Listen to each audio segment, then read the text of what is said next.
Welcome to this amazingly great party celebrating the 50th birthday of the University of Toledo Law Review. My name is Ben Barros, I'm the Dean, and it's my great pleasure to be with you tonight. I'm going to talk a little bit about the history of the Law Review, but there's not going to be too much talking. This is a party, and we want it to be a party. So let's go back 50 years. It was wartime, and that's actually relevant because students were heading to college to avoid going to Vietnam. As a result, applications to law school increased. The caliber of students increased as well. Dean Carl Craston, whose tenure began in 1963, was pushing for law review to show that Toledo was on par and could compete with other respected law schools. Dick Walensky, class of '69, was selected to be the Law Review's first editor-in-chief. And while Dick was the first EIC, and you're going to hear from him in a little bit, he will be the first to tell you he didn't do it alone. As everybody, myself included, who's ever been involved with a Law Review knows, these journals are not about just one person, they're about large groups of people working together to achieve the goal. The success of any law review depends on everybody working together. The first law review office was in the University of Toledo Library, which at that time was in Gillham Hall.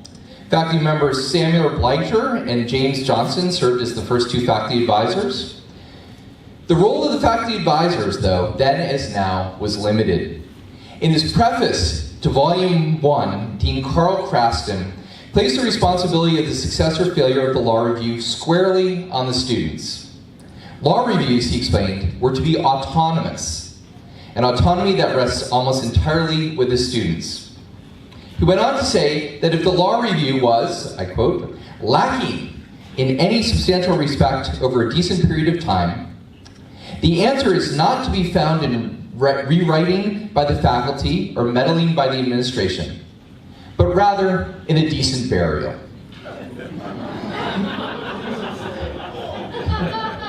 He then expressed his confidence that the fate of interment will certainly not come to pass because of the dedication of the students involved, and here we are 50 years later proving that he was right.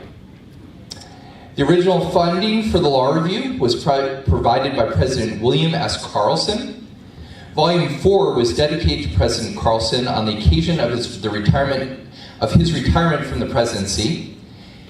And in his dedication, Dean Craston wrote that, "It is most fitting that this issue of the University of Toledo Law Review extends special recognition to President William S. Carlson shortly following his retirement as president. In 1968, Dr. Carlson listened closely and well to the arguments of the College of Law with its fledgling day division, that the student body, under able faculty advisorship, could mount and sustain the enthusiasm and skills for the maintenance of a scholarly journal. He knew this meant dedication, academic ability, creativity, and countless hours of drudgery." Everybody, I think, who's been on Law Review would certainly echo that last piece. In the final analysis, his decision was one based on faith that the law students in the college could and would come through. This was made manifest by setting up of the foundation budget for the review. There's never any doubt as to President Carlson's devotion to the cause of scholarly and professional competence. Although there were some skeptics, even among the law school ranks, about the project, is the president who risked the dollars subjected to so many other demands of the university. We know, and we know that he knows, that his initial investment and continued support has been fully vindicated. So as we celebrate 50 years, I want to share with you just a few of the many interesting facts about the Law Review's history and evolution. The second board had its first female editors, Nancy Phillips Short, 71, and Carolyn Wheat, 71.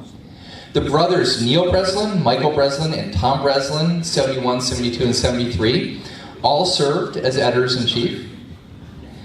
The longest-serving faculty advisor to date has been Professor Emeritus Howard Friedman, who's with us here tonight.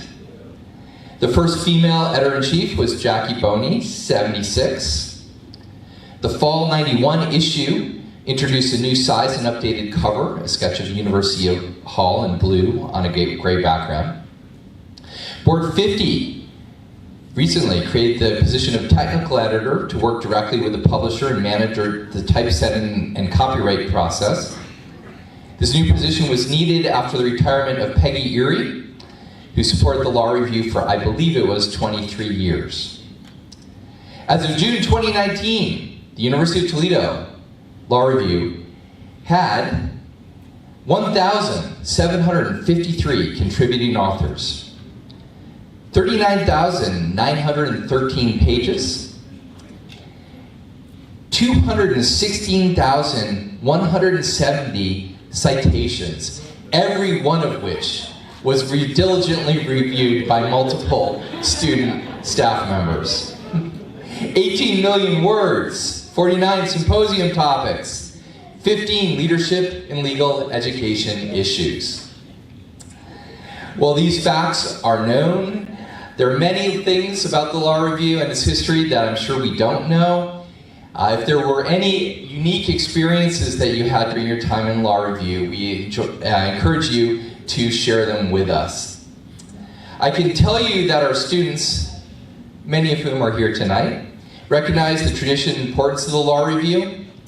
You'll see some of their comments scrolling out on the big Jumbotron above the arena.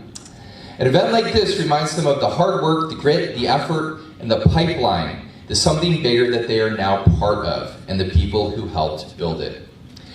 In the fall 2009 Toledo Transcript, a story about the Law Review's 40th birthday, 10 years ago, author and Toledo Law alumnus Jim Winkler, class of '86, interviewed Dick Walensky and noted that in the foreword to the first issue, Walensky listed several purposes of the new publication: to serve as a tool for refining students' research and writing, to aid practicing attorneys, and to advance legal scholarship.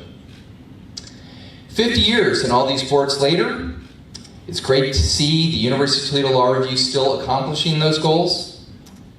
And to share a few remarks with this group, I'd like to invite Dick Walensky to the podium. Dick.